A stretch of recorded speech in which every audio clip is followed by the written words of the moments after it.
to close a beautiful conference. And I asked Ashok Vajpayee, who's one of the greatest poets of India today, to close this conference. Most of you know him. Some of you have read his poetry, and so I asked him to please close this conference. And of course, I hope that he is going to talk more about revenge and forgiveness in poetry, and maybe eventually we can be very happy to close this conference with him. Okay, thank you, Ashok. Yes, you can go there if you like. Yes, thank you very much. Take this away. What is this? Well, you have now reached, when you reach me, the point of irrelevance in the conference. I have been listening since about 1 o'clock, and I must say that I felt how utterly irrelevant I am to the whole. So I seek your forgiveness for being irrelevant for about 25 minutes.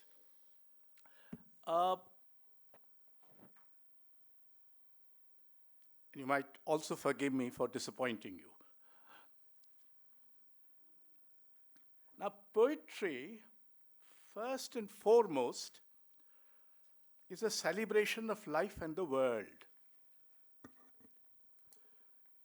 Poetry is always grateful to life and the world. One could say, poetry is a genre of gratefulness, of gratitude. The wonder, the mystery, the complexity, the tangibleness, the intangibleness of the world and life fascinate poetry interminably.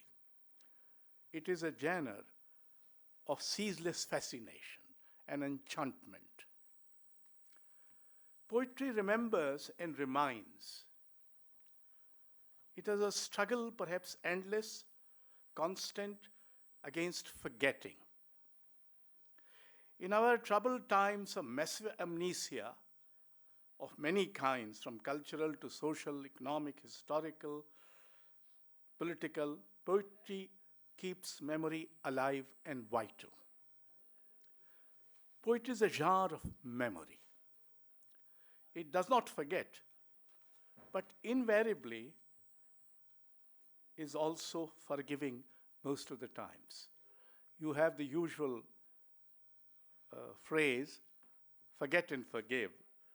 I think poetry remembers and forgives. Almost unfailingly so. The belief in farming poetry is do not forget, but always forgive. Actually, one of my friends was discussing during lunchtime that perhaps the word forgiveness has a slightly negative aspect. You put yourself on a higher moral pedestal when you forgive someone. We had a Buddhist word, karuna, which is far better, I think, than perhaps forgiveness. But since the word has been used, I'm using it. Now, revenge has a judgmental ring to it.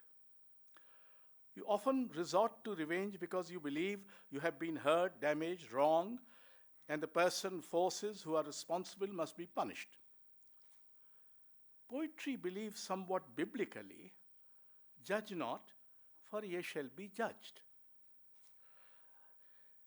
There have been any number of poets who suffered indignity, inhumanity, imprisonment, insult, etc., and wrote eloquently about all that happened to them. But I don't remember any one of them asking or calling for any revenge.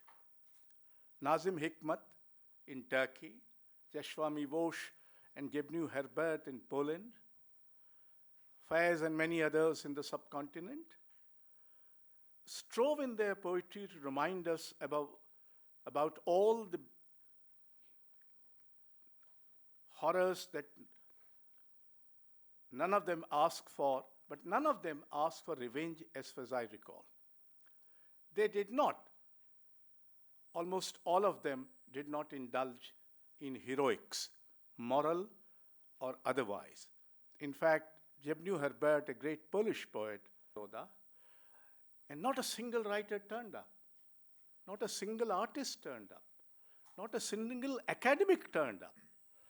We have people, I mean, the hall was full, but none of them was from Baroda University, none of them was a Gujarati writer, and Baroda is an important center.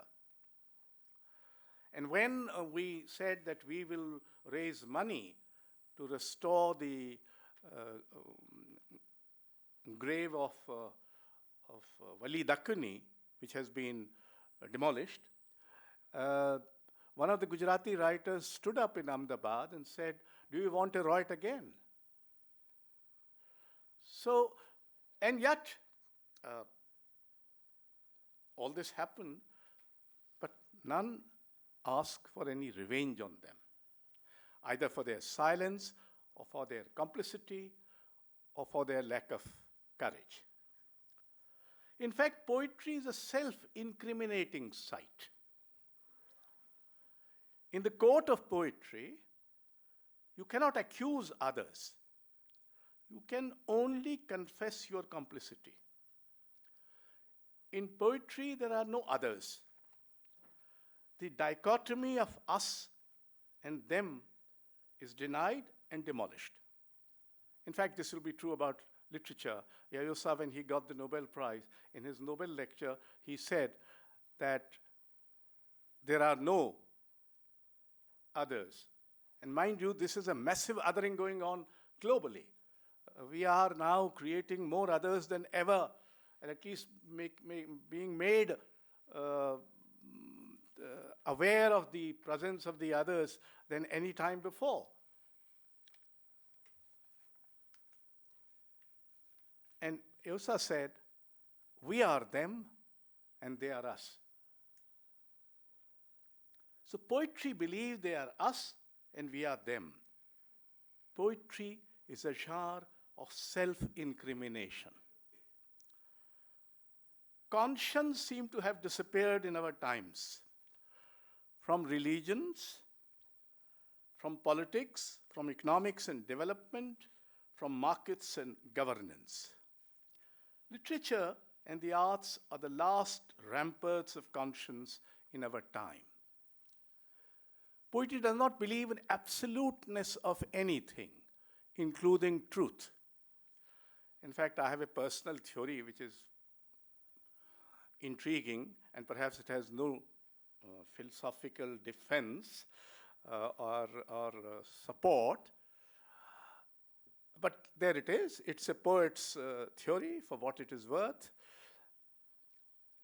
We neither believe in the tyranny of truth. Perhaps it would be truer to say that poetry has less to do with truth, more to do with reality. Truth is all too often dictatorial, doesn't admit of imperfection and contradictions. Reality, on the other hand, is pluralistic, more democratic, more full of, more accommodative of contradictions and ironies, of inadequacies and failures.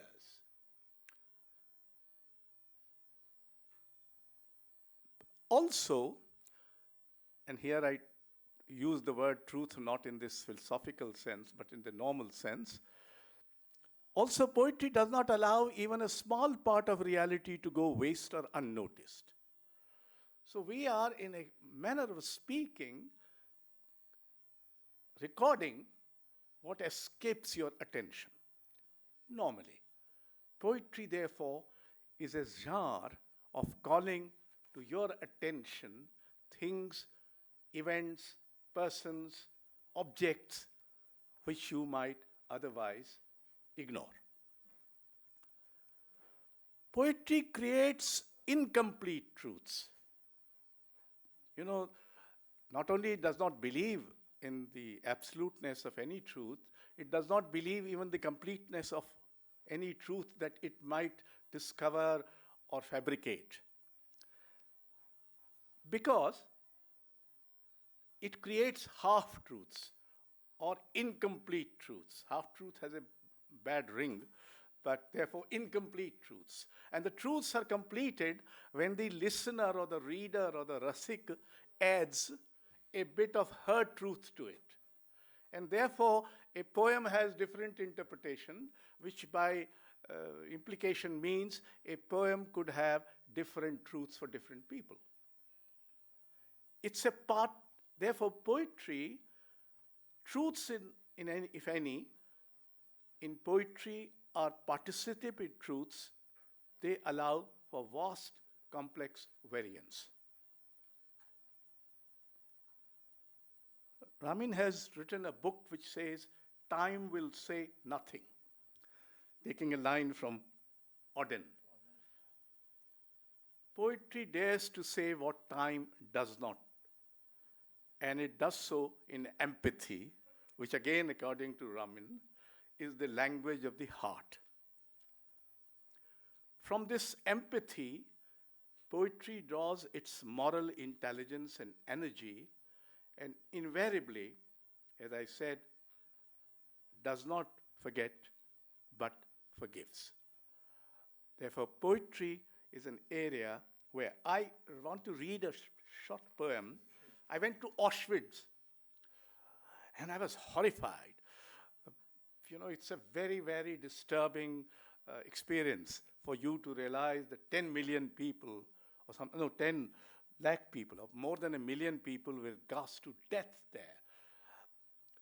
And I wanted to write a long poem.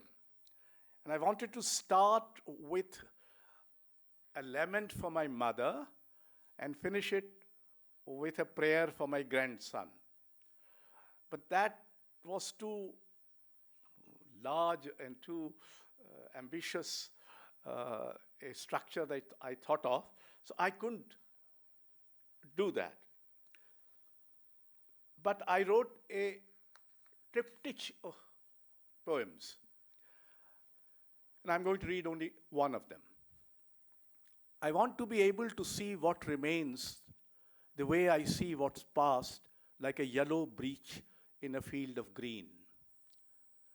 No, I wasn't there that midnight when they filled them into carts like cattle and took them to slaughter with such efficiency, such care, as if taking innocents to a temple for some essential morning ritual.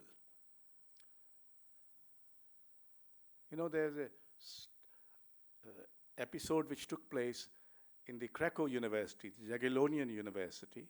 All the top academics, most of them Jews, were called to a lecture hall, and there were trucks waiting from which they were pushed on those trucks and taken to Auschwitz. It's true, I didn't stand there smoking oblivious when that child was thrown into a ditch like a useless old utensil fit for the trash heap. I never picked up words like charred bones from a mound of ashes, nor did I hide them like suppurating wounds. I didn't listen to the music by soft light filtering through a lampshade made of human skin. Still, why do I feel responsible? Why do I feel that if I had been there that midnight, I would have watched fearfully as my neighbors were carried away? That I would have made a craven prayer to God, whom I don't believe in, and I would have washed my language clean of mud and blood and fear, that I would have covered at home and written a soft, safe poem about a sunny day. I wasn't there, but if I were there, I would have stayed silent. That is why I want to see what remains the way I see what's past, like a yellow breach in a field of green. I want to hear the silent scream in my prayer. Thank you. Adorno said that after Auschwitz we cannot Yeah, write any I know. poetry, and yet you went there and you wrote a poem. And actually, I visited Auschwitz twice, and I can tell you that even poems cannot describe it. Maybe as one French intellectual said, only silence can do the work. Anyway, we are at the end of this conference, and maybe I can finish also with a poem by Anna Akhmatova, a great Russian poet who also in a poetry, she suffered also a lot from Stalinism, and in a poem entitled Departure, she says, "I cannot say if it's our love or the day that is ending." Maybe we are not at the end of the day, or maybe we are at the end of the day. We are at the end of our conference, but we are not at the end of this theme that we discussed today, revenge and forgiveness. The good news is that Seminar Magazine, and you saw Harsh Sethi being here, editor of the Seminar Magazine, is going to publish the contributions from this conference in a couple of months. I'm going to be the guest editor, and hopefully you can read maybe some of the contributions again in form, in shape, in papers, and plus some others. And I just wanted to thank again all those of you who participated, those students who came not to just flan around the city, but sat down and listened, and those who participated and gave their papers, and those who commented, and also I wanted to thank the technicians, actually, practically everyone from Jindal, from IIC. Again, thanks to Mohit Mokal, Shama, Banu Abbasi, all my friends, all the professors, all the students, everyone, and especially to my Afghan brothers, and also to our great poet Ashok Vajpayee, to whom we have this token of thanks. Please bring the token of thanks. As usual, we give a token of thanks. Please, stays. Before everybody leaves, from all of us in the room, I think I echo everybody's sentiments where I thank Professor Amin Jahan Beglu for introducing us to this really varied panel assimilation, where we were able to understand the themes of revenge and forgiveness from such distinct angles. So I just want to take an opportunity to thank you from the behalf of the entire room. Thank you so much. I just can add that if you're a little bit patient, I did a book on revenge and forgiveness, which is getting out in Canada in November. So maybe in India you can also purchase it. That was an ad for my book, actually. But the book is not out yet.